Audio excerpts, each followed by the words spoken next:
성경 말씀 사도행전 5장입니다. 사도행전 5장 12절 말씀에서부터 32절까지 말씀을 오늘 본문으로 봉독하겠습니다. 사도행전 5장 12절입니다. 사도들의 손을 통하여 백성 가운데 많은 표적들과 이적들이 일어나매 그들이 다 한 마음이 되어 솔로몬의 주랑에 있었고 나머지 사람들 중에서는 감히 그들에게 연합하는 사람이 없었으나 백성은 그들을 칭송하더라. 믿는 사람들이 주께 더 많이 더해지니 곧 남자와 여자의 큰 무리더라.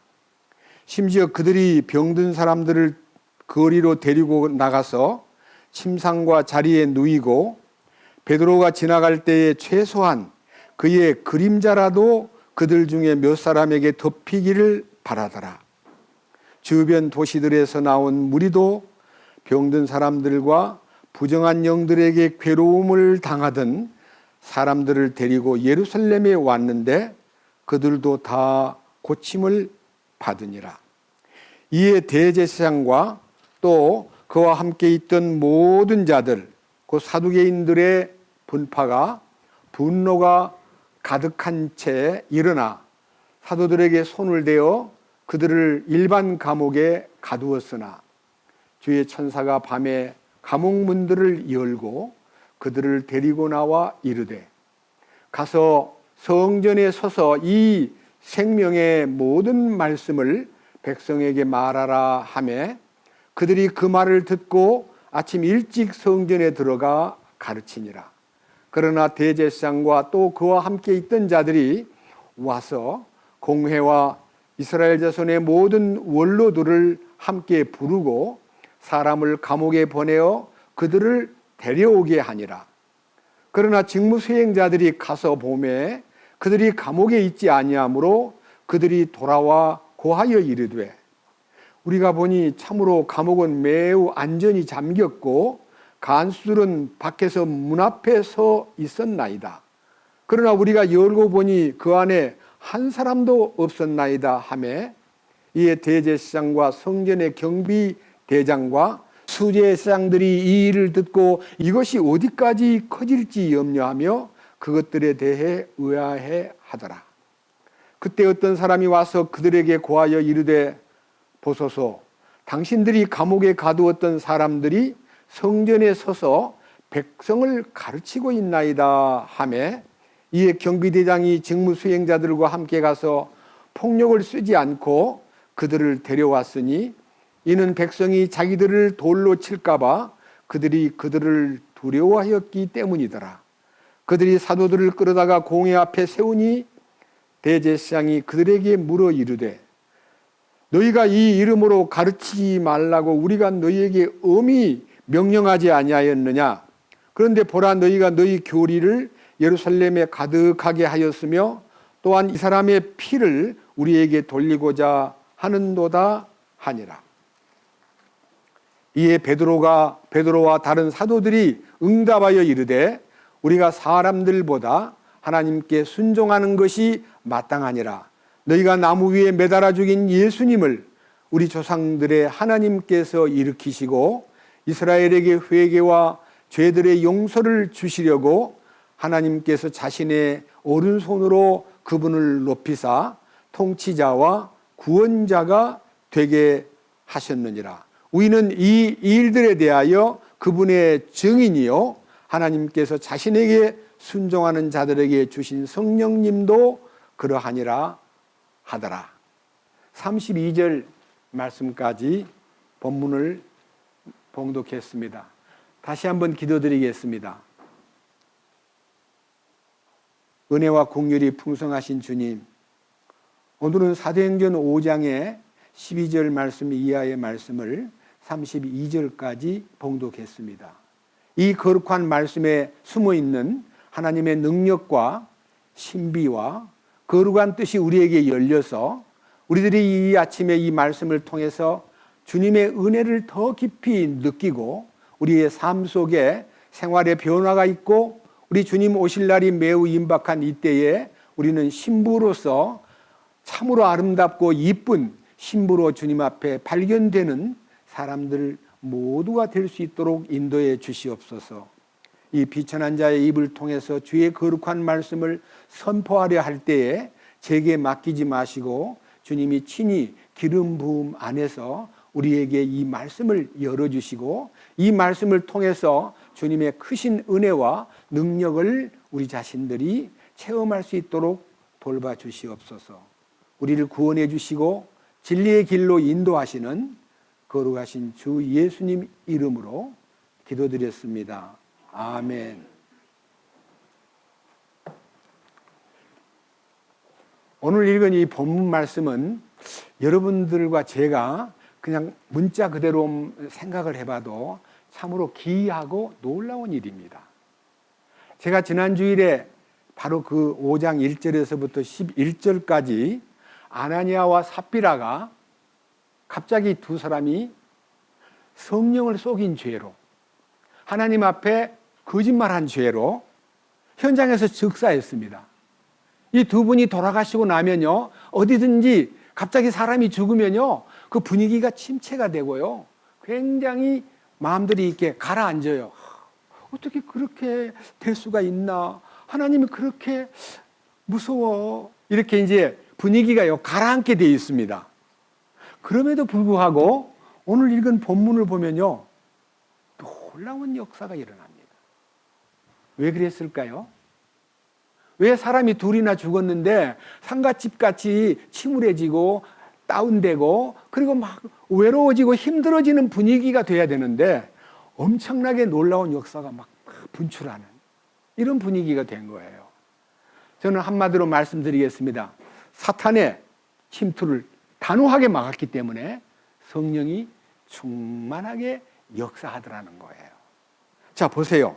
12절. 사도들의 손을 통하여 백성 가운데 많은 표적들과 이적들이 일어나매 그들이 다 한 마음이 되어 솔로몬의 주랑에 있었고 나머지 사람들 중에서 감히 그들에게 연합하는 사람이 없었으나 백성은 그들을 칭송하더라.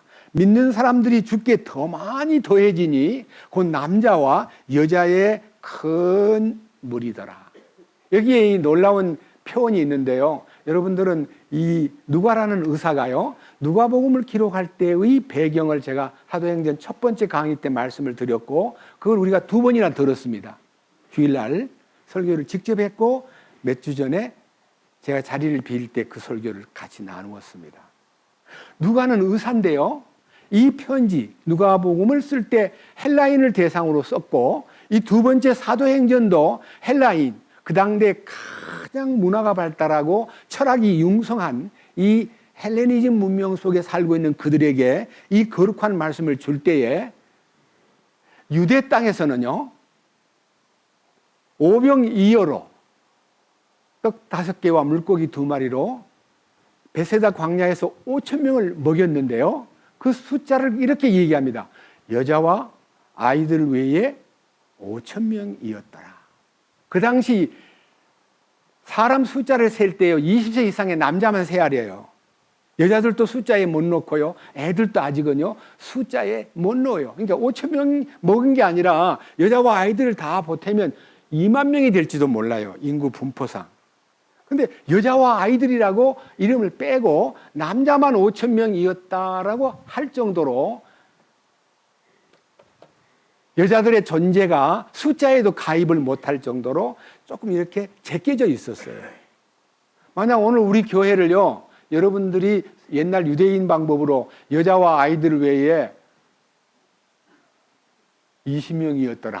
그러면요, 몇 명이 모였는지 잘 몰라요. 근데 여기에 여자와 남자가 수많은 사람이 구원을 받았다라고 얘기함으로써 제가 누가복음에서도 강조했지만 여자들이 주님을 섬긴 사건이나 여자들이 교회 가운데 많은 역할을 한 사건들이나 그 다음에 예수님 부활했을 때 여자 중에 막달라 마리아가 가장 먼저 부활하신 주님을 만나 뵌 사건들을 누가복음에서 펼쳤는데 이 사도행전도 역시 누가라는 의사가 썼기 때문에 여자들이 구원받는 일에 대해서 기록하기 시작했습니다. 좀 더 넘어가 보면요, 빌립보 교회에 복음이 들어갈 때 그 루디아라는 자주장사 아줌마가 구원을 받고 나를 주 믿는 자로 알거든 우리 집에 와서 유하십시오 하고 사도 바울을 초청해 가지고 자기 집에 모시고 그리고 그 빌립보 교회가 융성하게 부흥하는 역사를 여자가 했다는 거예요. 그래서 자매님들의 역할이요, 이 사도행전 5장에서부터요 자매들이 이제 부각되고 자매들의 위치가요, 갈라디아서 3장 한번 돌아가 보겠습니다. 갈라디아서 3장 27절입니다. 너희 중에서 그리스도 안으로 침례를 받은 자는 다 그리스도로 옷 입었느니라. 거기에는 그리스도 안에서 침례받았다는 말은요, 성령님의 역사를 통해서 나는 주님과 함께 십자가에 함께 죽고 함께 묻히고 함께 부활했음을 믿습니다 하는 이 고백으로 침례를 받게 돼요. 근데 그 침례 안에 들어온 사람은 성령의 침례를 받은 사람임에 틀림없습니다. 그러니까 성령의 침례를 받은 사람은 28절 거기에는 침례 안에서 함께 그리스도를 옷 입은 사람들 중에는 유대인도 있고 그리스인도 있고 매인자도 있고 자유로운 자도 있다. 여기 없다는 말은요, 유대인과 헬라인 사이에 구별이 없고 자유로운 부자와 노예로 있는 가난한 사람이 차별이 있을 수가 없다. 마지막, 남자와 여자도 차별이 없다.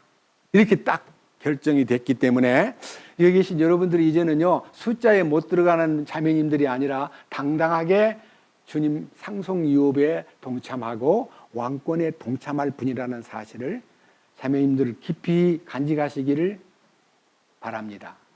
네. 우리가 이제 지금 우리의 교회 안에는요, 성경에 여러 군데 교회 안에 남자만 목사던데 여자들도 요새 목사가 생겨.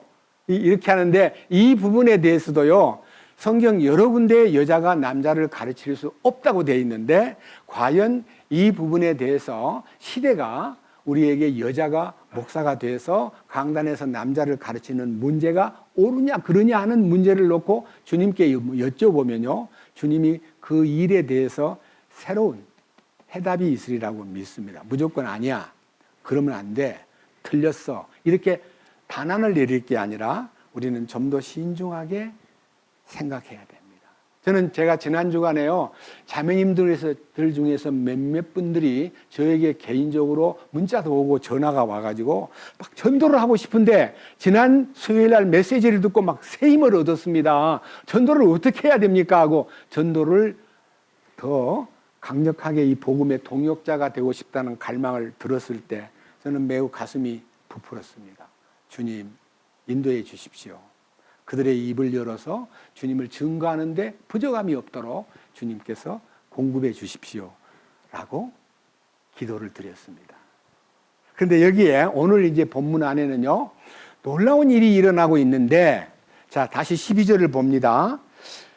사도들의 손을 통하여 백성 가운데 많은 표적들과 이적들이 일어나매, 이 말은요, 사도들을 통해서 주님이 여기에 표적, 이적 하는 말은요, 사람들이 사람의 힘으로 나타낼 수 없는 어떤 사건을 이적이라 그러고 표적이라 그럽니다. 그러니까요, 이 사도들을 통해서 주님이 당신의 생명의 능력과 기적을 나타내 보이고 있음으로써 14절에 믿는 사람들이 주께 많이 더 늘어나고 그 속에는 남자와 여자의 큰 무리들이 있더라, 이렇게 말함으로써 구원받는 역사가 일어난다는 것입니다. 여러분, 우리가요, 성경에 많은 기적이 있는데 이 기적을 사람들은 생각할 때 이 기적을 모방해가지고 막 온갖 방법으로 뭐를 이렇게 나타내려고 하는 현대의 기적을 바라는 파가 있고, 여기도 오신 분 가운데 어떤 분이 이 교회는 뭐 신유의 은사라든지 방언이라든지 무슨 기적이 없는 거 보니까 아닌 것 같아. 이렇게 이제 말하는 분이 있습니다. 여러분, 기적은 왜 필요합니까? 막 기적이 나타나는데 그 기적이 왜 필요하냐고요. 마가복음, 자, 앞으로 가셔가지고 마가복음 16장에 왜 기적이 필요한가 하는 것을 이렇게 말씀하셨습니다. 마가복음 16장 82페이지 17절부터 왜 기적이 나타나야 되는가 하는 기적에 대한 소견, 주님의 뜻이 여기에 발표되어 있습니다. 기적이 왜 필요한가? 17절, 믿는 자들에게는 이런 표적들이 따르리니, 그러니까 이런 기적이 나타나리니 곧 내 이름으로 그들이 마귀들을 내쫓으며 새 언어들로 말하며, 새 언어, 방언이 터지며, 그 다음에 18절, 뱀들을 집어 올리며, 어떤 치명적인 것을 마실지라도, 어떤 독약을 마셨는데 해를 받지 아니하며, 병든 사람에게 안수를 하면 그들이 나으리라. 우리 사도행전 오늘 읽은 본문에도요, 베드로의 그림자만이라도 지나가면 치료가 된다는 것 때문에 다른 성경에는 사도 바울의 손수건만 갖다 얹어도 병이 나아버렸어요. 그런 놀라운 기적이 초대교회에 있었습니다. 왜 초대교회에 그런 기적이 따라야만 했을까요? 보십시오. 놀라운 얘기입니다. 19절. 이렇게 주께서 그들에게 말씀하신 뒤로 하늘로 올려져 영접을 받으시고 하나님 오른편에 앉으시니라. 예수님이 승천해 버리셨어요. 예수님이 이렇게 새 역사가 시작될 때 성령이 오시면 여기에 표적이 따르는데, 그 다음에 그들에게 마귀를 내쫓고 새 방언을 말하고 뱀들을 집어 들어 올리고, 그 다음에 어떤 치명적인 독을 마셔도 해를 받지 아니하며, 마지막 얘기는 병든 사람에게 손을 얹으면 그들이 치료를 받으리라. 이렇게 약속을 했어요. 그리고 예수님은 승천했어요. 그 다음 보세요. 마지막 20절. 그들이 나아가서 모든 곳에서 복음을 선포하며 주께서 그들과 함께 일하시며 따르는 표적을 통해서 뭐 하였다고요? 말씀을 확증했다는 말은 확실히 증명했다. 확실히 나타나는 역사가 하나님이 계시는구나. 예수님이 살아계시는구나 하는 것을 알도록 보여주었다는 겁니다. 그렇기 때문에 초대교회는요, 이런 역사가 나타나야 사람들한테 증거가 되는 거예요. 왜? 성경이 없었기 때문에. 성경이 없었기 때문에. 성경은 히브리인들에게 구약 성경은 있었지만요, 이 새 언약의 마태복음부터 요한계시록까지는요, 주님 부활 승천하신 후에 성령 강림 이후에 사도 바울이 구원을 받고요, 사도 바울이 구원받은 이후에도 사도 바울 초기에는 말씀이 임하지 않았고 중반기가 지나가지고 한 50년, 이제 사도 바울이 그 당시 나이로 봐서는요, 몇 살쯤 됐을까 싶은데 예수님 나이보다 조금 비슷하든지 어리든지 그럽니다. 그리고 서기 32년에 이제 사도 바울이 구원을 받았는데, 이제 한 50년 후부터, 그러니까 50년이라는 게 구원받은 지 한 20년 후부터 편지를 쓰기 시작했습니다. 그런데 이 편지가 신약성경 27권인데요. 절반 이상이 사도 바울의 서신서입니다. 굉장한 영향력을 세상에 퍼뜨렸는데, 우리는 사도 바울이 쓴 로마서부터 시작해서 로마서, 고린도전서, 고린도후서, 갈라디아서, 에베소, 빌립보, 골로새, 이 편지들이요, 얼마나 영향력이 있나, 얼마나 큰 감동을 싣고 있나를 우리가 지금 우리 시대에서 그 편지를 쓴 지 2000년 지난 오늘에 와서도 그 편지를 읽을 때요, 감동을 받아요. 아니, 바울이 에베소 교회에 보낸 편지면 어떤 한 지역에 보낸 편지인데 왜 그 편지가 온 세상에 감동을 줍니까? 여러분 생각해 본 적 없어요?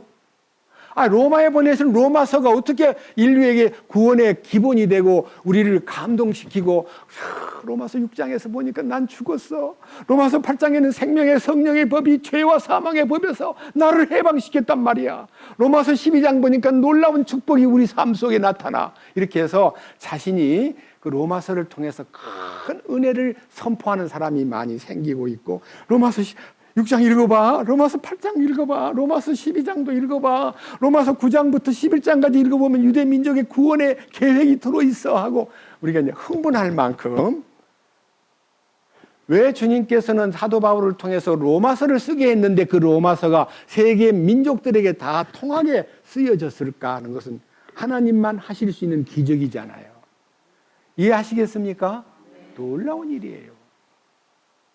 그래서 오늘 이 읽은 성경이요, 그 따르는 표적을 통해서 말씀이 증거되는 거예요. 이제 이 말씀이 지금 세상에 쫙 퍼졌고, 이 성경의 권위가 세상에 이제 보편적으로 이게 다 인지가 되고 있기 때문에 지금은요, 표적을 통해 가지고 주님을 증거하는 것이 아니라 이 기록된 말씀을 통해서 주님을 증거하는 시대이기 때문에 우리 교회는 제가요, 표적을 행하려고 하지 않습니다. 제가요, 제 과거 얘기를 하나 잠깐 하고 넘어가겠습니다. 25살 때 군대에서 제대를 하고요, 막 불타는 마음으로 이 복음을 위해서 남은 생애를 바치겠습니다 하고 간증을 한 다음에 어느 지역에 가서 전도를 하는데요, 사람들이 막 구원받는 사람이 생겨요. 그런데 어떤 나이 많은 할머니, 혼자 사는 할머니가 너무 몹시 아파가지고 너무 힘들어하고 괴로워하기 때문에 저는 그냥 뛰어가가지고 그냥 할머니 몸에다가 손을 얹고, 주님, 이 할머니를 살려주세요, 도와주세요, 노년에 홀로 사는 이분이 건강한 몸으로 주님을 섬기게 인도해 주세요 하고 막 간절하게 기도를 했더니요, 할머니가 그냥 기도한 후에 벌떡 일어나가지고 건강하게 막 너무너무 막 생생하게 활동하시면서, 형제님 놀랍습니다. 제가요 너무너무 죽을 것만 같았는데 건강해졌습니다. 그래서 제가요 갑자기 마음이 탁 두려워지기 시작해요. 기분이 좋은 게 아니라, 만약 지금 서 형제가 어떤 할머니가 지금 다 죽어가는데 손을 얹고 기도를 했더니 역사가 일어났다고 자꾸 환자들이 몰려오면 저는 어떡할까요? 나는 지금 환자들을 치료하려고 보냄받은 사람이 아니고 주님을 전하라고 이 복음을 위해서 내가 보냄받은 사람인데, 내가 이 일로 인해서 더 이상 사람들한테 막 찾아오는 병자들한테 손을 얹고 막 기도하면 계속해서 낫겠구나 하고 거기에 빠져서는 안 될 것 같다. 이 어린 나이에 내가 감히 어떻게 이 병 낫는 일에 내가 앞장설 수 있는가, 두려운 마음으로, 자매님 너무 그렇게 세게 간증하지 마시고요, 그냥 조용히 계세요. 아시겠죠? 저도 아무한테도 얘기 안 하랍니다. 그래가지고요, 그 이후부터 손을 얹고 기도하는 것을 중지했습니다. 그리고 복음을 전했습니다. 복음을 전하는데 날마다 구원받는 사람이 막 늘어나는 거예요. 저는요, 신유의 은사를 제가 만약 그때 신유의 은사에다가 포커스를 맞추고 거기에 매진했다면요, 저는 지금 없습니다. 왜? 저가 유명해지면 복음이 끝나는 거예요. 뭔 말인지 아세요? 저가 유명해지지 않기 위해서 저 자신이 나 그런 일을 더 이상 표현해서는 안 되겠구나, 주님을 전하는 것이 이 시대의 주님의 명령인데, 아니 내가 지금 표적을 전하다니, 아니야. 그래서 그 후부터 어디 누가 아프면 가가지고 그냥 기도만 했지, 손을 얹고 기도하는 일을 조심하게, 제가 그 은사를 제 스스로가, 주님 저는 그 은사를 사용하는 거 주님께서도 원하시지 않겠지만 저는 원하지 않습니다 하고 그걸 뿌리쳤습니다. 옛날 얘기인데 이거를 여러분 앞에 20대 때 생긴 얘기인데 이 얘기를 하고 넘어가야 되겠습니다. 50년 전 얘기예요. 그런데 오늘 여기서 나타난 이 초대교회는요, 이 역사가 나타남으로써 그 다음 두 번째 역사, 자 사도행전 본문 5장으로 갑니다. 두 번째 역사 5장 17절, 이에 대제사장과 또 그와 함께 있던 모든 자들 곧 사두개인들의 분노가 가득한 채 일어나 사도들에게 손을 대어 그들을 일반 감옥에 가두었으나, 자 역사가 일어나가지고 예루살렘에만 확장되고 퍼지는 게 아니라요, 예루살렘의 근방에 사는 많은 도시민들이 예루살렘으로 몰려와가지고 사도 베드로를 통해서, 제자들을 통해서 큰 역사가 나타나니까, 여기 보세요. 밑에 보세요. 15절. 5장 15절. 심지어 그들이 병든 사람들을 거리로 데리고 나가서 침상과 자리에 누이고 베드로가 지나갈 때에 최소한 그의 그림자라도 그들 중에 몇 사람에게 덮이기를 바라더라.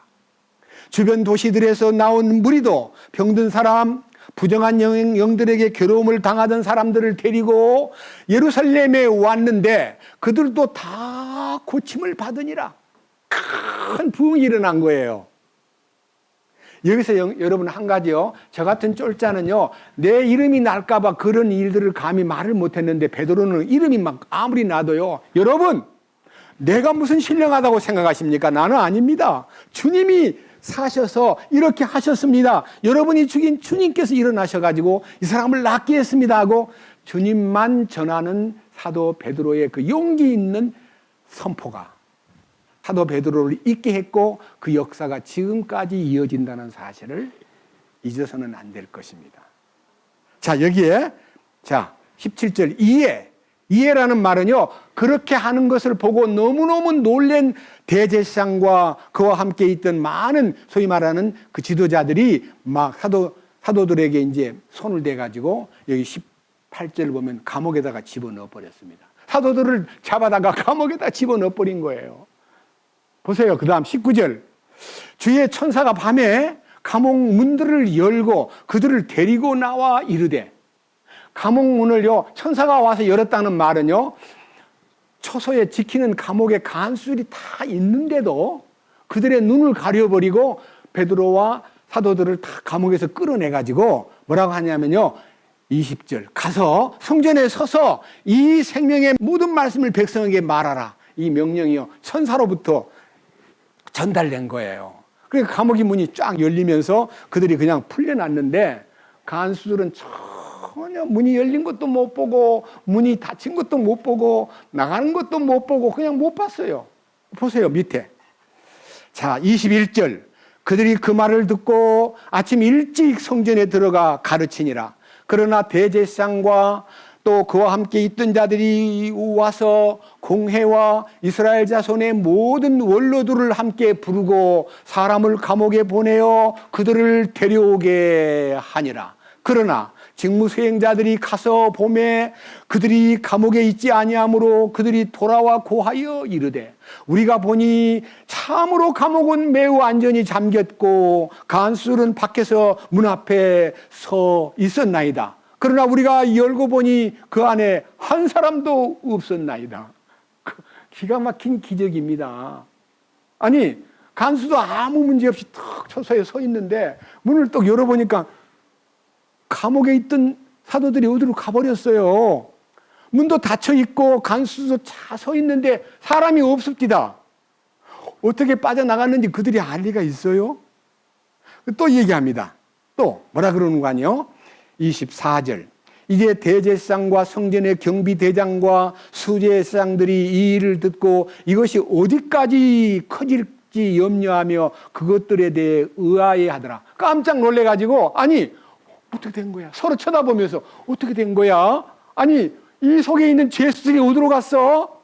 하고 얘기를 하고 있는 중에 보고가 들어옵니다. 자, 보고가 뭐라고 들어오냐면요, 25절. 그때에 어떤 사람이 와서 그들에게 고하여 이르되, 보소서, 당신들이 감옥에 가두었던 사람들이 성전에 서서 백성을 가르치고 있나이다. 어젯밤에 석방돼가지고요, 아침 일찍 성전에 나가서 백성들을 가르치는 거예요. 여러분, 이런 기적이요, 어떻게 일어났을까를 상상만 해도 우리는 상상력을 초월한 사건이기 때문에 말로 표현할 수가 없습니다. 자, 그다음 보십시오. 26절. 이에 경비대장이 직무수행자들과 함께 가서 폭력을 쓰지 않고 그들을 데려왔으니 이는 백성이 자기들을 돌로 칠까 봐 그들을 두려워하였기 때문이더라. 자, 문제는요, 성전에서 말씀을 전하는 사도 베드로와 그 이하의 제자들을 다시 체포해가지고 끌고 왔는데요, 폭력을 쓰거나 함부로 대하지 못한 이유는요, 무리들이 그 말씀을 듣고 있기 때문에 그 말씀을 전하는 사람을 갑자기 체포해가지고 끌고 가니까요, 폭력을 행사하지 못하고 그냥 슬슬 갑시다. 백성들은 막 우르르 따라오고. 그러니까요, 폭력을 쓰지 못한 채 그들을 데려왔는데, 자, 27절. 그들이 사도들을 끌어다가 공회 앞에 세우니, 여기에 공회라는 말은 여러 번 여러분들 아셔야만 됩니다. 70인 공회 의원이라는 말은 그 당시 종교 지도자들 중에서 공회가 옛날 모세 시대 때 70명의 장로를 택해가지고 그 당시 전체 일을 의논했던 그 제도가 역사 속에서 이 소위 1세기, 지금 1세기 사건이기 때문에 1450년 전에 모세 시대 때 70인 장로가 있었는데 그 70인 장로 대신 뽑은 사내들인 공회 의원. 그러니까요, 종교적인 지도자들의 회합인데 그 회합을 사내들인이라고 불리우고 70인 공회 의원은 오늘날 우리들의 용어로 말하면요, 종교 지도자로서의 종교적 대표적 인물들을 뽑은 거예요. 다 원로들이고 똑똑하고 아주 학식이 있고 존경받고 하는 사람 뽑아다가 이스라엘 민족의 종교적인 지도를 하는 사람이기 때문에요. 그때 당시 대제사장은 가야바라는 사람, 예수님을 십자가에 못 박도록 재판을 해가지고 빌라도에게 이첩을 시킨 그 가야바가 예수님을 끌어다가 공회 앞에 세워놓고 이제 가야바가 질문을 해요. 자, 28절. 이르되 뭐라고 얘기하냐? 너희가 이 이름으로 가르치지 말라고 우리가 너희에게 엄히 명령하지 아니하였느냐? 어떻게 해서 너희가 이 교리를 예루살렘에 가득하게 퍼뜨리고 또 이 사람의 피를 우리에게 돌리고자 하느냐? 예수님 죽인 얘기를 자꾸 꺼내가지고 그 피값을 우리한테다가 뒤집어 씌우려고 그래. 미쳤어 너희들?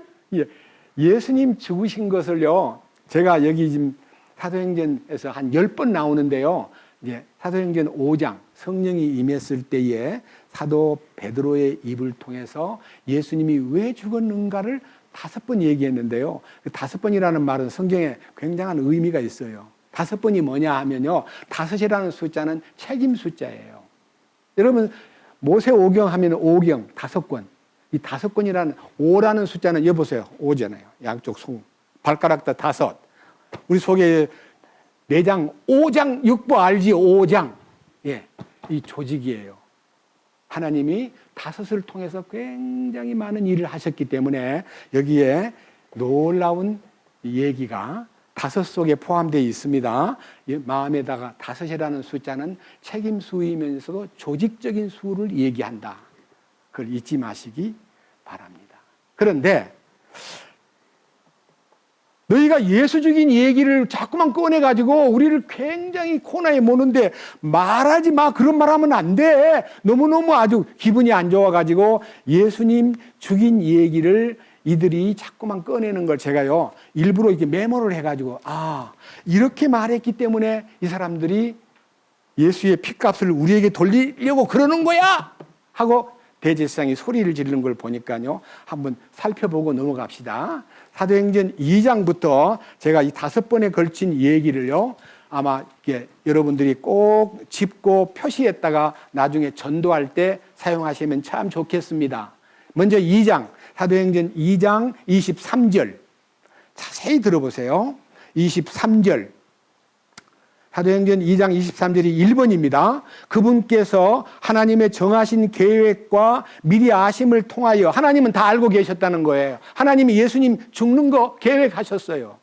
그런데 그들이 그 계획을 알고 예수님을 죽인 게 아니라요, 하나님의 계획을 모른 채 그들을 예수님을 넘겨가지고 너희가 그분을 붙잡아 사악한 손으로 십자가에 못 박아 죽였으나 하나님께서 그분을 사망의 고통에서 풀어 일으키셨으니 이는 사망이 그분을 붙들 수 없었기 때문이라. 예수님, 너희가 죽인 예수님이 살아나셔가지고 이 축복을 지금 말하고 있다고. 이제 서두에 첫 번째, 예수님이 너희들이 죽게 했지만 하나님은 그 계획이 있었기 때문에 그를 다시 살려가지고, 여기 쭉 그 얘기가 이제 2장 23절부터 어디까지 나오냐면요, 35절까지 나와요, 설명이. 근데 이 긴 설명은 여러분들이 나중에 따로 읽으면 도움이 되겠고요, 제가 설명 안 하겠습니다. 예수님 죽인 이유를, 사악한 자의 손을 빌어 그를 십자가에 못 박았으나 주님이 다시 사셔가지고 이 영광스러운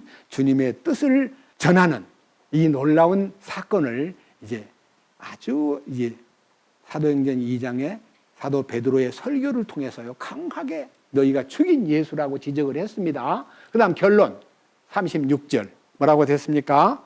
그런즉 이스라엘의 온 집은 확실히 알지니 너희가 십자가에 못 박은 그 동일한 예수님을 하나님께서 주와 그리스도로 삼으셨느니라. 여기 주와 그리스도라는 단어는요 원문에 보면 주라는 단어는 로드라는 단어인데 로드라는 단어가 대문자로 나오면 왕이란 뜻이고요 소문자로 나오면 주인이라는 뜻이에요. 주라는 말은요 만왕의 왕 만주의 주라는 뜻이에요. 주 그리고 그리스도 통치권자 기름 부은 자 왕.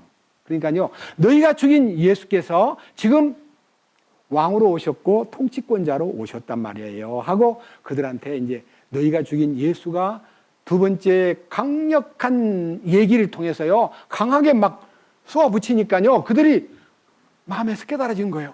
맞아, 우리가 예수 죽은 거 맞잖아. 막 십자가에 못 박으소서 십자가에 죽이세요 하고 우리가 뒤에서 데모하고 빌라도에게 예수 죽여달라고 한 우리가 아니었나? 이걸 깨달으니까 무슨 일이 벌어져요? 37절 이에 그들의 이 말을 듣고 마음속으로 찔려. 왜 마음속에 찔렸습니까? 예수를 죽게 했기 때문에. 그들이 예수님을 죽게 만든 민중들의 데모가 빌라도를 설득하여 예수님 죄 없는 것을 느끼면서도 너희가 다 책임을 져라, 그 핏값을 너희가 맡아라 하고 예수님 죽이는 일에 가담한 그들이 마음에 찔려 뭐라 그랬어요? 베드로와 나머지 사도들에게 이르되 사람들아 형제들아 우리가 어찌할까? 우리가 어찌할까? 이 말이 무슨 말일까요? 우리가 예수를 죽였어. 맞아.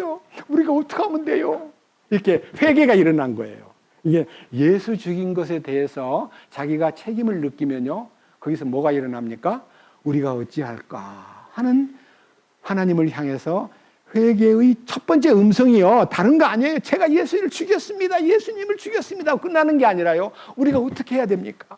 우리가 어떻게 해야 됩니까? 이렇게 소리를 치는 거예요. 그 다음 보세요. 자 38절 이에 베드로가 그들에게 이르되 회개하고 너희 각 사람이 예수 그리스도의 이름으로 침례를 받아 죄들의 사면을 받으라. 그리하면 성령님을 선물로 받으리니. 그래서요 여기에 예수 죽인 것에 대한 책임을 자기가 느끼고요 내 죄 때문에 그분이 죽었구나. 아니야 내가 그분을 죽게 만들었구나. 아니야 내가 그분을 죽였구나 하는 것에 깨달음이 탁 오면요 거기에 죄에 대한 사면을 받고 성령을 받는 거예요. 아멘. 네, 성령을 받는 거예요. 이 약속이요 39절 이 약속은 너희만 아니라 너희 자손들만 아니라 멀리 떨어져 있는 모든 사람, 그러니까 이방인, 그 당시 이 말을 듣는 유대 민족만 아니라 이방의 모든 멀리 떨어져 있는 모든 사람 곧 주 우리 하나님께서 부르실 모든 사람을 향한 것이니라. 그러니까 예수님 죽인 사건에 대해서 우리가 책임 있어요 없어요? 우리 이방인 나는 거기 없었어. 나는 그 근방에 가지도 않았어. 여러분 대부분 다 아마 예수님 죽은 얘기하면 나는 그때 없었어. 나는 몰라. 그렇게 살았습니다. 그런데 말씀을 듣고 보니까 야 예수님 죽인 일에 이사야 53장 그가 찔림은 우리의 허물을 인하며 그가 상함은 우리의 죄악을 인함이라. 그가 징계를 받음으로 우리가 평화를 누리고 그가 채찍에 맞음으로 우리가 나음을 입었도다. 우리는 다 양 같아서 그릇 행하여 각기 제 길로 갔거늘 여호와께서는 우리 무리의 죄악을 그에게 담당시키셨도다. 그러니까 내 죄가 그분을 죽게 한 건 맞잖아요. 근데 그거를 읽을 때 그냥 우리라고 읽지 말고 네 이름을 넣어서 한번 읽어봐라. 그러면요 그 이름을 자기 이름을 넣어서 읽다가 터진 사람이 많아요. 그렇군요. 제 죄 때문에 돌아가셨군요. 채집을 지고 돌아가신 예수님이 내 죄 때문에 죽으셨군요 하고요. 개인적으로 그것이 발견될 때 그가 이제 하나님의 은혜로 구원을 받게 되고 새 사람이 되는 거예요. 아시겠어요? 놀라운 얘기예요. 복음의 핵심이에요. 복음의 핵심. 너희가 죽인 예수께서 주와 그리스도가 되셨느니라. 우리가 어찌할꼬. 그때 참으로 회개하고 그 마음이 생기면은 죄의 사면도 받고 성령을 선물로 받는데 이 약속은 유대 민족에게만 아니라 모든 인류에게 열려 있다 그랬습니다. 아시겠죠? 그 다음 곁들여 한 말 뭐라 그랬습니까? 40절 또 많은 다른 말씀들로 증언하며 권면하여 이르되 이 패역한 세대로부터 너희 자신을 구원하라. 여러분, 내가 서 있는 위치가요, 이 세상이 너무나 사탄의 역사가 깔려 있고 그 사탄의 강력한 통치권이 행사하고 있기 때문에 죄만 깨끗해지는 것으로 끝나는 게 아니라 이 세상으로부터 구원을 받아야 돼요. 그 구원을 혼의 구원이라 그래요. 맞죠? 우리가 혼의 구원을 받으면 세상과 구별이 되고요. 혼의 구원을 받으면 이 패역한 세대로부터 건진받은 사람으로 이것이 나의 간증이 되는 거예요. 아시겠습니까? 저는 이 일을 위해서 특별하게 부름을 받았다고 믿기 때문에 이런 성경을 읽어볼 때 너무 감사한 거예요. 자, 그 다음 결과 41절 그때라 말은 이 설교를 하고 있을 때에 이 놀라운 사건이 36절부터 간단하게 40절까지의 말씀을 듣던 사람들이 뭐라 그랬어요? 그의 말을 기쁘게 받아들여요. 말을 기쁘게 받아들이는 자들이 기쁜 마음으로 침례를 받으며 그날에 제자의 수가 몇 명이나 더했다고요? 3,000명이 구원을 받은 거예요. 3,000명이. 놀라운 얘기예요. 3,000명이 회심을 한 거예요. 여러분, 그는 구원받을 때 뭐가 필요합니까? 말씀 듣는 게 필요하고 그 다음에 말씀이 마음에 왔을 때 어찌할꼬 하고 탄식하면서 부르짖으면요 해답이 나오는데 예수 그리스도의 죽으심의 이유와 그 다음에 그 흘리신 피값이 너를 깨끗게 했다는 것과 그 다음에 그의 부활 능력이 너를 세상으로부터 구별시켰다는 것을 받아들일 때에, 말씀을 받아들일 때에 그 다음에 뭐가 일어나요? 구원의 역사가 일어나는 거예요. 막 새벽기도 하고 울고 불고 그래서 은혜가 오는 거 아니에요. 말씀을 듣다가, 믿음은 들으면서 나기 때문에 말씀을 듣다가 속에서 속죄받은 기쁨이 이루어지고 그 다음에 이 패역한 세대로부터 내가 구원을 받게 해놓으셨구나, 이게 마음에 확 깨달아질 때요. 아멘. 감사합니다. 그 다음 42절 뭐라 그랬어요? 그들이 흔들리지 아니하며 사도들의 가르침과 교제 안에 머물고 빵을 떼며 기도하더라. 모든 혼 위에 두려움이 임하고 사도들을 통하여 많은 이적과 표적들이 일어나더라. 믿은 모든 사람들이 함께 지내며 모든 것을 공동으로 소유하고 자기의 소유와 재산을 팔아 각 사람의 필요대로 모든 사람에게 나누어주며 또 날마다 한 마음이 되어 성전에 거하고 집에서 집으로 돌아가며 빵을 떼면서 단일한 마음으로 즐겁게 자기들의 음식을 먹고 하나님을 찬양하며 온 백성에게 호감을 얻으니 주께서 구원받아야 할 자들을 날마다 교회에 더하시니라. 이 역사가 계속 진행되더라는 거예요. 우리는 그 사도행전적 역사가 2000년이 지난 오늘 여기에도 그 역사가 따른다는 것에 대해서 너무 감사하고, 혹시 여기 읽다가요, 예, 구원받고 주님 안에 들어오면요 자기 것을 다 팔아가지고 다 바쳐야만 되는가? 이런 사람이 있습니다. 여러분, 이 사도행전 2장과 4장에 있는 이 사건을요 바울이나 다른 사도들이 바깥에 나가 전도할 때, 여러분 사도행전 2장 보셨어요? 그때 사건을 아세요? 구원받았습니까? 다 바치세요. 집을 팔아야 돼요. 땅도 팔아야 돼요. 그렇게 했어요, 안 했어요? 왜 안 했어요? 왜 안 했냐고요?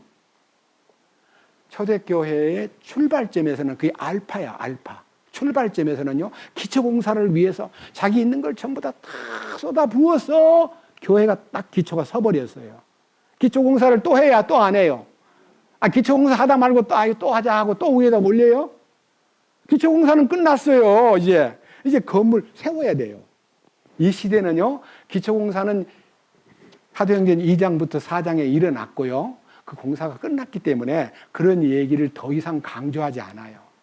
자연스럽게 오히려 예루살렘 교회가 어려움을 당하고 있다 그럴 때 이방의 모든 교회들이 극심한 가난 속에서도 풍성한 연보를 해서 그들을 돕고 격려하고 응원했다는 기록은 있지만 몽땅 다 팔아서 바쳐라, 그런 말을 함부로 쓰는 사람은 다 이단입니다. 이단. 아시겠어요? 조금 안심이 돼요? 여러분, 그러나 그들의 희생이 있었기 때문에 오늘 우리가 있으므로 우리가요, 우리의 모든 주어진 환경이나 물질이나 재능이나 모든 시간을요, 어떻게 하면 주님께 더 가깝게 쏟아 부을 수 있을까를 항상 연구하고, 우리는 이제 때가 다 됐기 때문에 주님 맞이할 준비를 함에 있어서 우리를 뒤돌아보게 만드는 어떤 애착과 어떤 탐욕도 우리 마음에 남아있지 않도록 정리가 잘 돼야 돼요. 아시겠지요? 지난 주일날 말씀을 드렸습니다.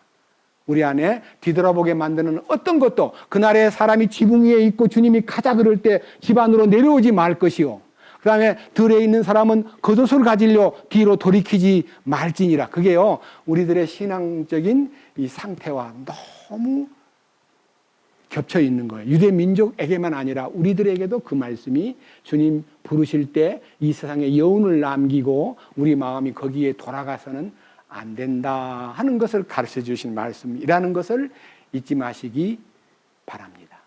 아멘. 자, 그 다음에 사도행전 봅니다.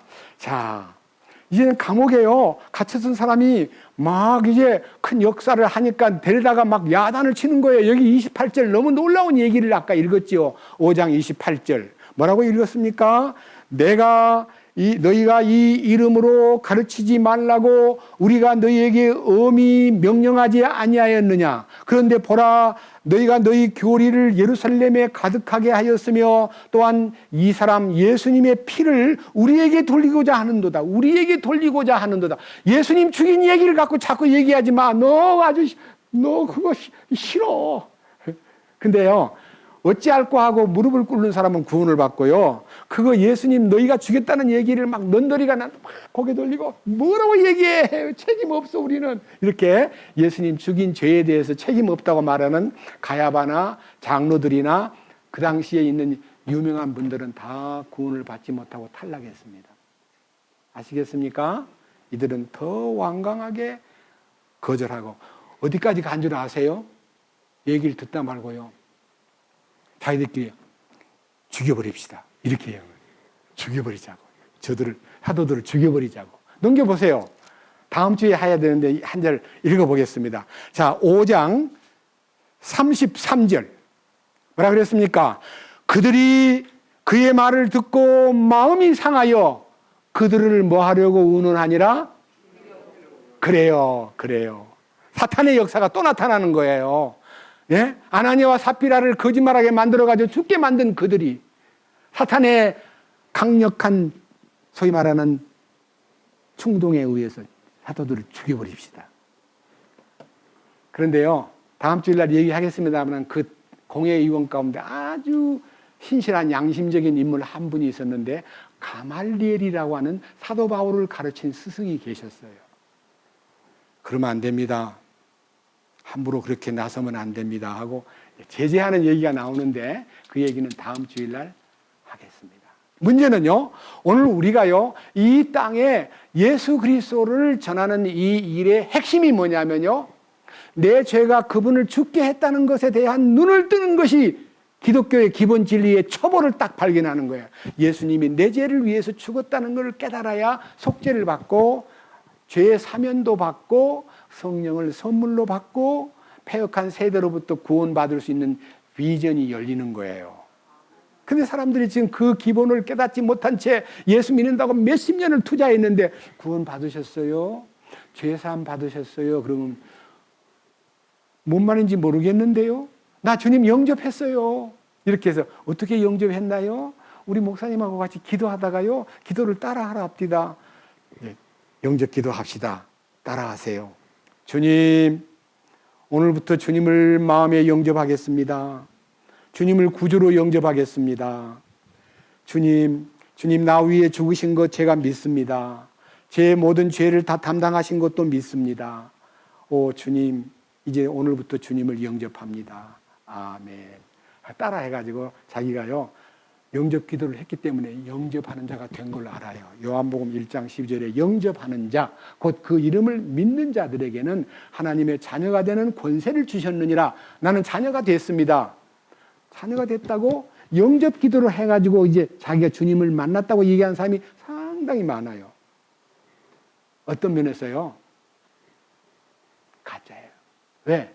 영접은요, 따라 해가지고 영접하는 게 아니고요, 자기 마음에서 어찌 않고 하는 깊은 회개의 탄식이 애통하는 마음으로 내가 주님을 죽이는 일에 가담한 죄인이었구나, 내 죄 때문에 그가 죽었을 뿐만 아니라 내 죄가 그를 죽게 했구나 라고 하는 것이 마음에 깨달아졌을 때 주님 앞에 무릎을 꿇는 것이 영접이지, 목사님 전도하는 사람 말 따라 해가지고 영접을 말로 하는 거 그거 영접 아니에요. 아시겠습니까? 그런 영접을 했고 해가지고 여기 오신 분이 있으면 그거 다 내려놓고 다시 시작하세요. 아니에요. 그거 절대 그거 아니에요. 그것은 예수님을 모시는 데 있어서 첫 번째, 자기가 얼마나 흉악한 죄인이고 자기가 얼마나 예수님을 죽이는 일에 적극적으로 가담한 죄인임을 발견하고, 주님, 제가 하나님의 아들 예수님을 죽게 만든 사람이에요 하고 자기가 그 죄에 대한 책임을 발견하고 그분 앞에 무릎을 꿇을 때 성령께서 그에게 속죄의 소식과 피 흘림의 가치와 그 부활의 능력과 그분의 죽으심의 이유를 열어주심으로써 이 세상에서 죄를 벗고 그 다음에 패역한 세대로부터 구원을 받는 길도 보여주시면서 큰 은혜 가운데서 흔들림이 없이 교제 가운데 섞여서 하나가 되는 것이 여기 나타나 있잖아요. 구원받았다 그러면서도요, 그냥 자기들끼리만 지내고 자기 일이 제일 바쁘고 자기 하는 일에만 충실하고, 교회 가운데 무슨 일이 있다 그래도 나 약속 있어, 나 지금 바빠, 나 지금 형편이 그 허락이 안 돼 하고요, 자기 형편과 사정을 앞세우는 사람은 진정으로 주님을 따르는 사람이 아닙니다. 참으로 주님을 따르려면 어떻게 해야 되느냐? 마태복음 16장 24절에 이렇게 기록되어 있습니다. 누구든지 나를 따라오려거든 자기를 부인하고. 자기를 부인하는 게 뭐예요? 자기 일, 자기에 속한 거를 놓으라고 말하고 십자가를 지고 나를 따르라. 십자가를 지고 따르는 것이 뭐냐? 내가 죽었습니다.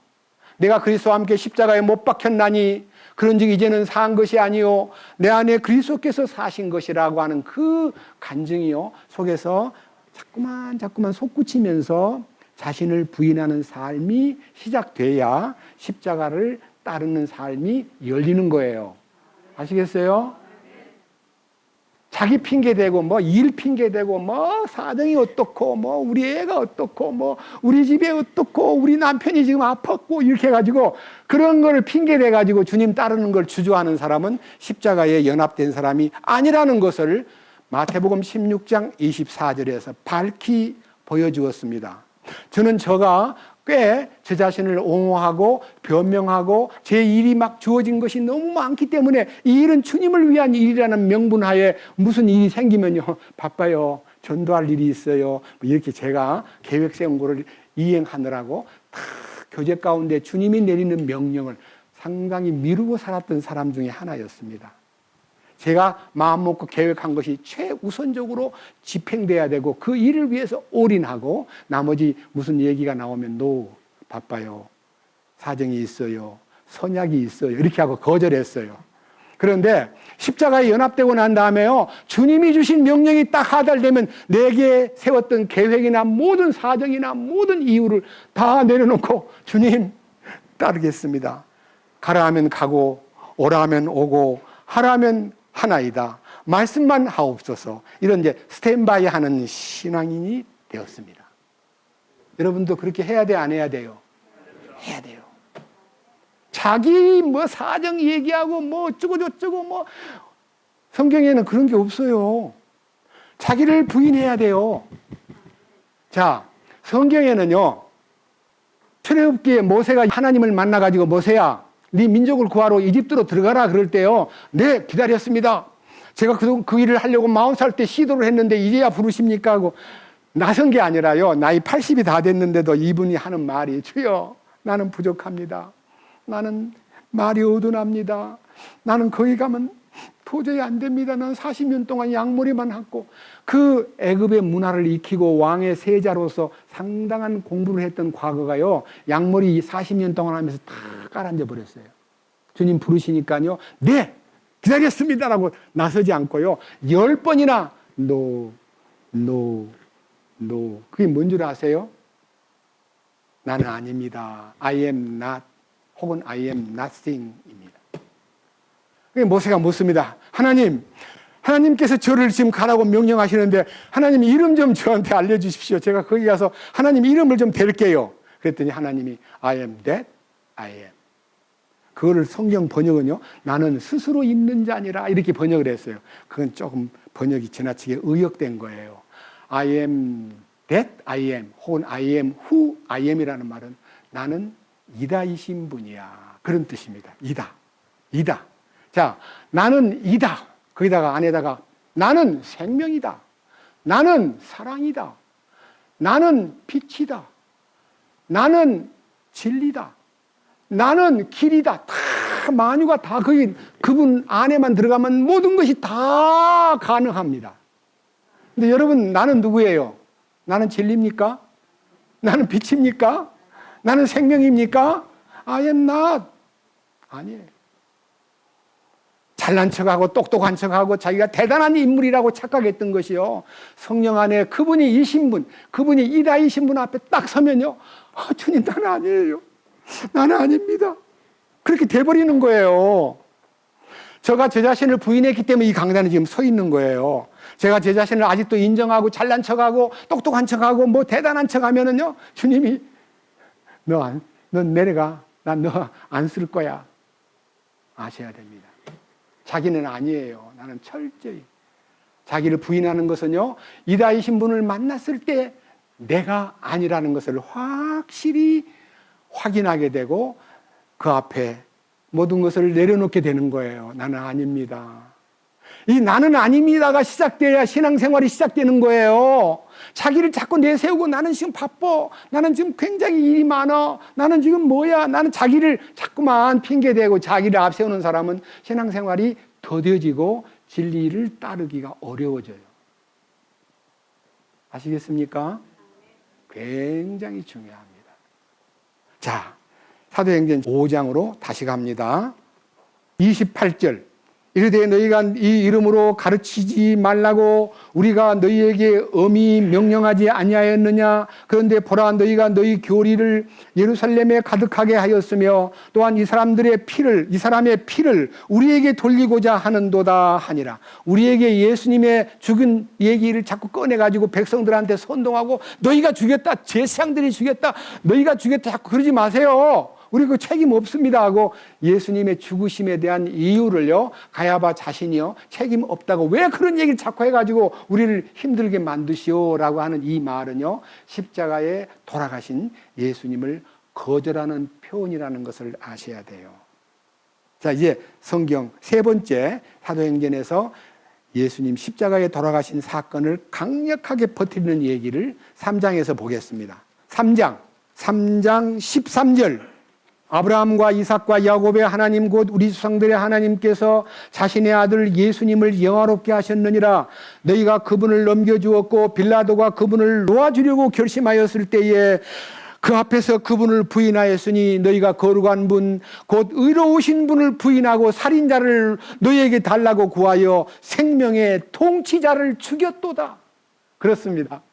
빌라도는 3번이나 심리해 본 결과 예수님이 무죄하다는 걸 알고 놓아주려고 여러 번 말을 하다가 안 되겠다 싶으니까요, 그 당시 시대의 가장 악질적인 강도 바라바하고 예수를 이렇게 세워놓고 너 누구를 놓아주랴? 그러면 대부분 다 강도는 죽이고 예수를 놓아주세요라고 할 줄 알았는데 강도는 놓아주고 예수님을 죽이세요 하고 강도 아주 악마, 아주 최고의 악질적인 강도를요 석방시키게 하고 예수님을 죽이게 한 것이 유대 민족들의 데모였습니다. 그게 나와 있어요, 그대로. 15절. 생명의 통치자를 죽였도다. 그러나 그분을 하나님께서 죽은 자들로부터 일으키셨으며 우리는 그 일의 증인이니라. 여러분, 예수님을 죽였지요. 근데 그분이 살아나셨거든요. 그분이 우리를 일으켜 세웠습니다. 우리는 그분의 부활을 보았습니다. 여러분, 우리는 그분의 증인입니다. 예수님의 부활을 경험했습니다 하고 막 부활의 능력을 선포하니까요, 말도 못하고요, 이야, 그들이 막 어쩔 줄 모르는 장면이요, 사도행전에 나옵니다. 세 번째, 예수님 너희가 죽였다는 강조점을 2장 36절에서 3장 14절과 15절에서 발표했습니다. 그 다음 또 하나 넘겨보십시다. 이제 4장으로 갑니다. 8절부터 봅니다. 4장 8절. 그때 베드로가 성령님으로 충만하여 그들에게 이르되 너희 백성의 치리자들과 이스라엘의 장로들아, 만일 그 허약한 사람에게 행한 선한 행위에 대하여 그가 어떻게 온전하게 되었느냐 하는 말로 우리가 이날 신문을 받는다면 너희 모두와 이스라엘 온 백성은 이것을 알라. 너희가 십자가에 못 박았고 하나님께서 죽은 자들로부터 살리신 나사렛 예수 그리스도의 이름으로 말미암아 곧 그분으로 말미암아 이 사람이 온전하게 여기 너희 앞에 서 있느니라. 그래서 예수님이 이스라엘의 지도자들과 백성들 전부를 향해서 너희가 죽인 예수께서 살아나셔가지고 지금 이 사람을 걷게 하였고 온전하게 했다고 증거함으로써 역사가 베드로의 신령함이나 능력으로 그 안진뱅이를 일으킨 것이 아니라 주님이 살아나셔가지고 이 사람을 일으켰다고 주장합니다. 그것이 네 번째 십자가 사건에 대한 확실한 사도 베드로의 증언입니다. 마지막 하나 더, 사도행전 5장 방금 읽었던 성경을 이제 읽어드리겠습니다. 29절, 지금 읽어야 될 성경입니다. 29절. 이에 베드로와 다른 사도들이 응답하여 이르되 우리가 사람들보다 하나님께 순종하는 것이 마땅하니라. 우리가 지난번 얘기하지 않아서 예수 얘기 그만하고 그 살아났다는 얘기도 그만 중지하고 백성들 가르치지 말라고 엄하게 명령하지 않았느냐? 우리는 당신들의 말보다는 하나님 말씀을 순종하는 편에 서 있습니다. 당신들 말은 순종할 가치가 없습니다. 우리는 그분의 말씀을 순종하고 있습니다. 베드로가요 담대하게 얘기하면서 30절 뭐라 그랬습니까? 너희가 사내들인 70인 공회의원들이 나무 위에 매달아 죽인 예수님을 우리 조상들의 하나님께서 일으키시고 이스라엘에게 회개와 죄들의 용서를 주시려고 하나님께서 자신의 오른손으로 그분을 높이사 통치자와 구원자가 되게 하셨느니라. 당당하게 다시 사신 예수님은 통치자, 왕이시고 구원자이시다. 이거를요 그들 앞에 설파했습니다. 그 다음 보세요. 32절. 우리는 이 일에 대하여 그분의 증인이요. 예수님 부활을 증거하는 증인이 뭡니까? 예수님이 부활했다더라고 증거하는 그 증인은 증언이 아니에요. 예수님의 부활을 체험해야 돼요. 베드로가 예수님 부활을 체험했어요, 안 했어요? 예? 다시 살아났잖아요. 그러니까 이렇게 용감하지요. 예수님의 부활을 단순하게 아는 것으로 증인되는 게 아니라 현장 목격자가 돼야 돼요. 현장 목격자. 여러분, 예수님의 부활이 2000년 전에 이루어졌다는 것으로 끝나면 안 되고요. 우리 안에 예수님의 부활이 나의 삶 속에 현장 체험이 일어나야 돼. 그게 로마서 6장이에요. 아시겠습니까? 아, 내가 같이 죽었구나. 내가 같이 묻혔구나. 내가 같이 부활했구나. 아, 주님 감사합니다. 이게요, 발견되는 체험을 한 사람이 부활의 증인으로 나설 수가 있는 것입니다. 저는 부활의 증인입니다. 왜? 저도 2000년 놀랍게도 2000년 7월 9일자 오후 2시에 주님의 부활에 동참했습니다. 그때부터 22년이 됐는데요. 너무 행복해요. 그리고 내가 자신 있는 인물이 된 게 아니라 그분이 너무 크시기 때문에요. 저를 다 내려놓고도요. 주님 한 분만으로 충분합니다. 주님, 당신만이 최고이십니다. 당신만이 이다이십니다. I am not 하고 나를 아니라고 전하는 것이 지금 전도하는 사람의 가장 큰 비결입니다. 나는 아니에요. 아시겠어요? 저는 아니에요. 밑에 보십시오. 32절. 우리는 이 일에 대하여 그분의 증인이요. 그 다음 하나님께서 자신에게 순종하는 자들에게 주신 성령님도 그러하니라. 순종. 뭐를 순종하는 거예요? 여러분들이 순종하는 것이 무엇을 순종하냐고요. 이거 해놓고 마치겠습니다. 뭐를 순종해야 됩니까? 베드로가 얘기한 이 순종에 대한 핵심적인 얘기를요, 성경 한 절 보고 마치겠습니다. 베드로 전서 1장 22절입니다. 22절. 제가 이 성경을요, 옛날 개역 성경에서 외운 대로 한번 외워보겠습니다. 여러분, 이 성경을 틀렸다는 게 아니고요, 번역할 때 그게 빠져버렸어요. 여러분 성경 들여다보세요. 22절. 제가 읽겠습니다. 너희가 진리에 순종함으로 너희 영혼을 깨끗하게 하여 거짓이 없이 형제를 사랑하기에 이르렀으니 마음으로 뜨겁게 피차 사랑하라. 이게 개역 성경입니다. 뭐가 빠졌죠? 성령을 통해라는 단어가 빠져 있어요. 천주교 성경에도 없고 개역 성경에도 없고 중국어 성경에도 없습니다. 근데 헬라어 성경, 킹제임스 성경, 킹제임스 한글 성경에는 뭐라고 되어 있습니까? 자세히 들여다보세요. 너희가 성령을 통해 진리에 순종함으로. 우리가 진리에 순종하는 길은 누구를 통해요? 내 힘으로 돼요, 안 돼요?